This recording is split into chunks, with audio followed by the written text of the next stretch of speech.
जब भी देश में वीरों को याद किया जाता है उसमें वीर अब्दुल हामिद का नाम जरूर लिया जाता है, क्योंकि वीर अब्दुल हामिद एक ऐसा जाबाज सिपाही था जिसकी खिस्से से सिर्फ छोटे छोटे बच्चों को ही नहीं सुनाई जाती है, बल्कि आज भी जब कोई जवान भर्ती होता है तो उसके अंदर एक यही लालसा लगी रहती है कि काश हम भी वीर अब्दुल हामिद की तरह बनेंगे। दोस्तों, आखिर कौन था अब्दुल हामिद? अब्दुल हामिद ने ऐसा कौन सा काम कर दिया था जिसकी वजह से आज भी पूरे हिंदुस्तान में मशहूर है, बल्कि हिंदुस्तान में रहने वाला हर वह इंसान के लिए वह एक हीरो है। दोस्तों, अब्दुल हामिद से जुड़ी वो हर चीज़ों को इस वीडियो के माध्यम से आपको बता रहे हैं।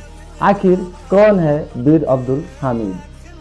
अब्दुल हामिद आर्मी के एक सिपाही थे जो 1 जुलाई 1933 को गाजीपुर जिले में पैदा हुए थे। इनके पिता का नाम मोहम्मद उस्मान था, जो पेशे से एक टेलर थे, यानी कपड़े सिला करते थे। इनके घर पर इनके 4 भाई और 2 बहनें थीं। बताया जाता है जब अब्दुल हामिद से समझदार हुए थे तो उनके पिता उस्मान की टेलर की दुकान पर ही लगा दिया गया था। वे अपने पिता के दुकान पर कपड़े सिलने में मदद किया करते थे, लेकिन अब्दुल हामिद को कपड़ा सिलने में मन नहीं लगता था।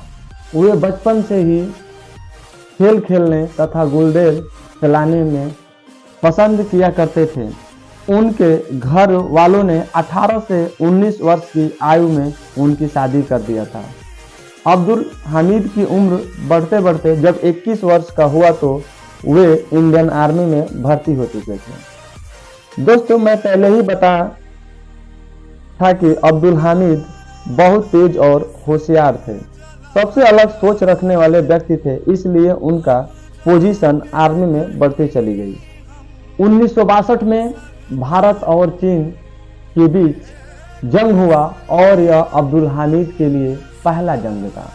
अब्दुल हामिद ने बड़े बड़े ऑफिसरों के साथ यह साबित कर दिया कि अब्दुल हामिद कोई छोटा मोटा इंसान नहीं है, बल्कि दूसरों में बहुत अलग है। आखिरकार वह धीरे धीरे वक्त आ ही चुका था जो अब्दुल हामिद के जिंदगी का सबसे बड़ा वक्त था। वह हादसा ने सिर्फ पूरे हिंदुस्तान में हमेशा हमेशा के लिए मशहूर कर दिया, बल्कि हर हिंदुस्तानी के नज़र में उनको हीरो भी बना दिया। दोस्तों, 1962 में चीन के साथ युद्ध करने के बाद हिंदुस्तान का हालत बहुत खराब हो गया था। पूरा हिंदुस्तान गरीबी से झेल रहा था। उसी समय भारत के प्रधानमंत्री पंडित जवाहरलाल नेहरू का मृत्यु हो गया। एक तरफ देश गरीबी से झेल रहा था तो दूसरी तरफ पॉलिटिकल से झेलने लगा। ऐसे वक्त में हर तरफ से इंडिया मुसीबत में झेल रहा था कि पाकिस्तान ने कश्मीर पर हमला करने का फैसला कर लिया। बताया जाता है कि जिस वक्त जंग का ऐलान किया गया उस वक्त बहुत सारी फौजियों के साथ अब्दुल हामिद भी अपने घर पे छुट्टियों पे आए थे।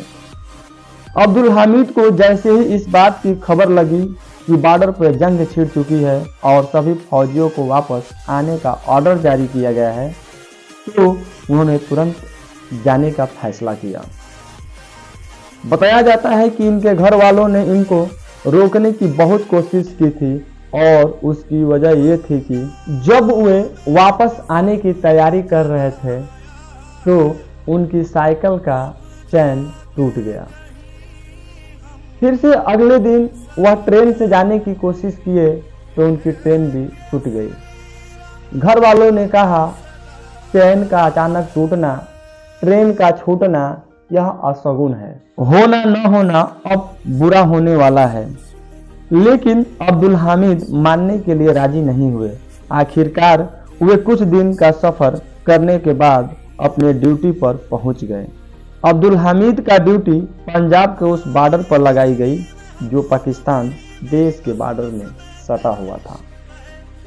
दोस्तों 1965 के जंग में पाकिस्तान ने सबसे पहले जम्मू कश्मीर से घुसने की फैसला की थी, लेकिन वहां पर पहले से ही पूरी आर्मी की तैनाती की गई थी, इसलिए इस इलाके में घुसने में कामयाब नहीं हो सके। फिर पाकिस्तान आर्मी ने पंजाब के उस बॉर्डर से घुसना शुरू किया जहां पे अब्दुल हामिद की तैनाती की गई थी।